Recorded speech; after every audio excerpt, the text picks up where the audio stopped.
Bonjour et bienvenue à cette nouvelle vidéo. Alors aujourd'hui donc je vais aborder un petit sujet mais assez simple.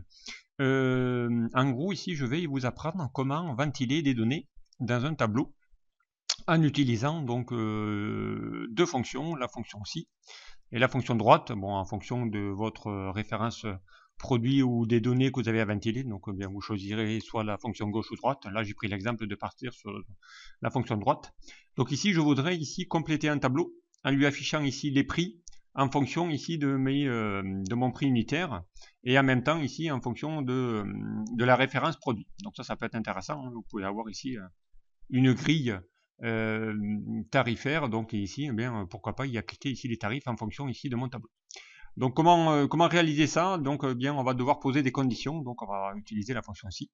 Donc dans un premier temps on va sélectionner toute notre plage et on va donc ici dans la barre de formule commencer à taper donc nos données. Donc ici on va faire égal, donc on va d'abord tester, on va faire un test logique qui va être ici de vérifier que j'ai au moins un prix unitaire, parce que sinon dès que je vais le faire dans mes données, quand il va voir qu'il n'y a pas de prix, eh bien il va y avoir une erreur. Donc pour éviter ça, eh bien on va lui dire ici si mon prix unitaire est égal à champ vide, dans ce cas là on va lui dire eh bien tu vas me mettre un champ vide. Donc ça veut dire que s'il n'y a pas de prix renseigné dans la colonne prix unitaire, eh bien tu mettras un champ vide à la place. Donc ça c'est mon premier test. Ensuite eh bien, je suis dans ma valeur s'il faut. Eh bien s'il faut, on va aller faire de nouveau un test avec un nouveau si, puisqu'il va falloir ici qu'on vérifie. Donc ici maintenant récupérer chacun de mes produits pour aller ici référence à le produit. Donc récupérer ici, comparer ici mon produit A par rapport ici à ma colonne. Donc il va falloir ici que je fasse un test de nouveau. Donc on va lui dire ici si ma référence produit qui se trouve ici en B10 est égale à ici ma référence qui se trouve ici sur la première colonne, donc produit A. Mais là on va voir qu'on ne pourra pas comparer puisque c'est écrit différemment. Donc ici, si je mets que les lettres de mon référence et que ici, bien, il faut que je compare les mêmes choses. Donc ici, je vais lui dire d'aller chercher uniquement, donc récupère les derniers caractères ici de mes produits automatiquement. Donc du coup, eh bien, je vais utiliser la fonction droite. Je vous rappelle, la fonction droite vous permet ici d'extraire les derniers caractères à la fin d'une chaîne de texte. Donc ici, on va lui dire, eh bien, récupère le dernier caractère se trouvant ici en colonne E et ici, la fonction droite, je dis, elle a deux arguments. Un, le champ de texte, et ici, je dis combien de caractères tu veux récupérer. Eh bien, je veux récupérer que le dernier, donc je mets 1.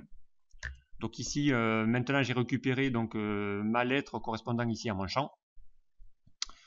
Et donc ici, il va lui dire si valeur, si vrai dans ce cas-là, eh bien s'il y a correspondance entre produit A et produit A, et bien dans ce cas-là, on va lui afficher le prix, le montant du produit. Donc le montant du produit, c'est quoi? Eh bien, ça sera mon prix unitaire que multiplie mes quantités. Voilà, donc ici, ça va vous permettre ici de pouvoir faire ce genre de choses. Et sinon, on lui dit, si il n'y a pas correspondance, on va lui mettre un champ vide.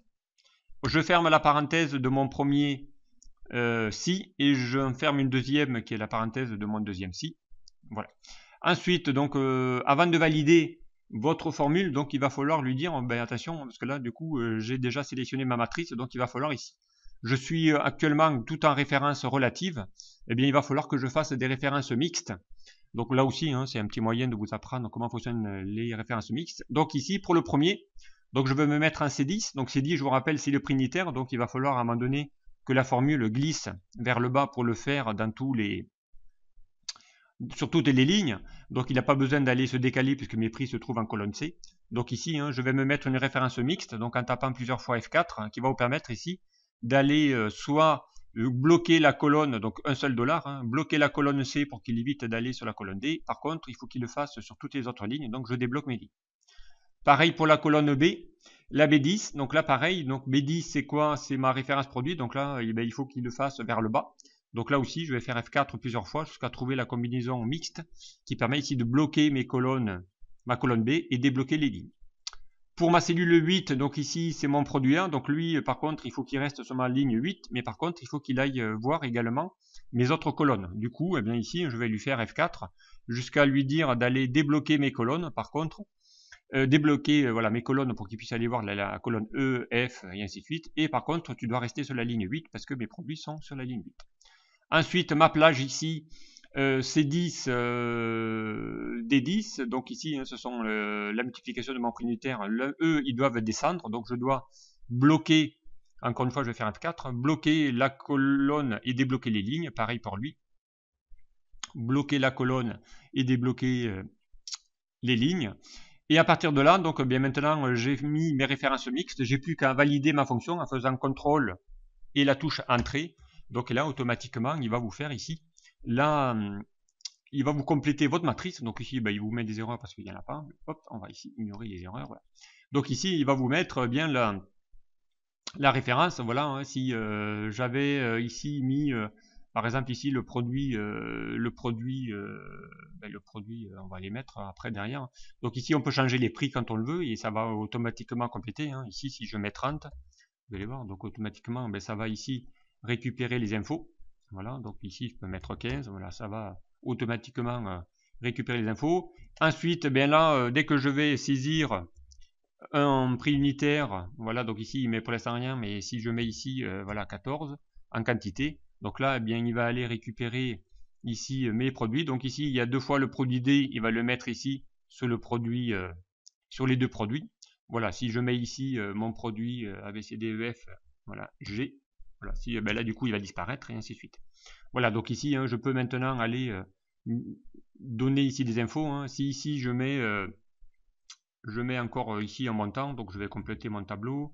Voilà, on va le faire ici hein, sur plusieurs tableaux. Ici on va juste modifier les prix. Voilà, ici on va mettre 20, ici on va mettre 30, ici on va mettre 40. Voilà. Donc ici, il va compléter automatiquement, voilà, hein, donc ma matrice en fonction ici des lettres. Et là, pareil, hein, si ici là, vous remplacez votre F avec votre produit B, voilà, dès que je vais taper, bien le montant va se me remettre tout seul dans votre produit B. Donc ça va ici vous permettre de pouvoir vérifier et modifier ici vos données. Voilà, donc si je rajoute une ligne vers le bas dans ma matrice et qu'ici je rajoute un produit qui est mon produit G, voilà, automatiquement, hop, voilà, il va se mettre sous la colonne correspondante. Donc, voilà ici comment aller ventiler des données dans un tableau en fonction ici d'un critère, donc ici qui est la référence d'un produit. Hein, et j'ai utilisé la fonction droite parce que j'ai pas les mêmes intitulés de chaque côté. Voilà donc ici comment ventiler des montants dans un tableau. Assez simple. Voilà, donc j'espère que ce tuto vous aura plu. Merci de m'avoir suivi et à très vite sur un prochain.